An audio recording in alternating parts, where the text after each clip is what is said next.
genuinity of the film. Hebah గారు hi. Yeah hi మొన్న శివాజీ గారు మాట్లాడుతూ హీరోయిన్స్ డ్రెస్సింగ్ మీద I had a కావచ్చు feeling you'll ask me this question. As a heroine మీరు చెప్పొచ్చు కదా మీ opinion. I think I have only one opinion, that I have no place, acceptance for any misogynistic remark against any woman, and that's it. Like, I have no place for it, I have no space for it, and I wholeheartedly condemn it, that's all. Okay great. Vasu గారు so same question తీసుకుంటే గనక అంటే శివాజీ గారు I don't want to comment మాట్లాడే on it.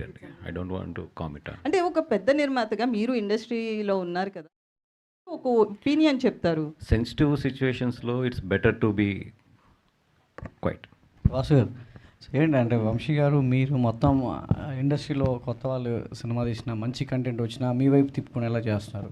So because మీరు ఇచ్చేటువంటి promotions కావచ్చు, జనాల్లోకి తీసుకెళ్ళేటువంటి సో ఆ విధానం కావచ్చు, అది అనేది సో మీ వైపే మొత్తం అంతా చిన్న సినిమాలు కావచ్చు, మీడియం రేంజ్ సినిమాలన్నీ కూడా ఎవరు ఉన్నారంటే వన్నివాసు, వంశీనంది పార్టీ ఉన్నారనే దాకా తీసుకొచ్చారు. ఆ సక్సెస్ అనేది మీకు కూడా కనబడుతుంది. ఇన్ ఫ్యూచర్లో ఈ భారం అంటే ఇది అనేది మీ మీద ఒక ప్రెషర్ తీసుకొచ్చే అవకాశం ఉంటుంది.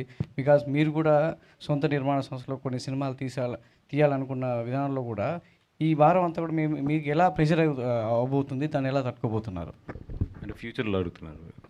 అంటే నేను వంశీతో కూడా నిన్నే ఈ టాపిక్ కూడా డిస్కస్ చేశాను. Let us concentrate on the production అనేది. బికాజ్ ఇప్పుడు బాగుంది ఓకే, బట్ అలాగని చెప్పి this is not our prime business. Our prime business is production. ఇప్పుడు ఏదో చిన్న గ్యాప్ తీసుకున్నాం, ఒక 6 months గ్యాప్ తీసుకుందామని చెప్పి.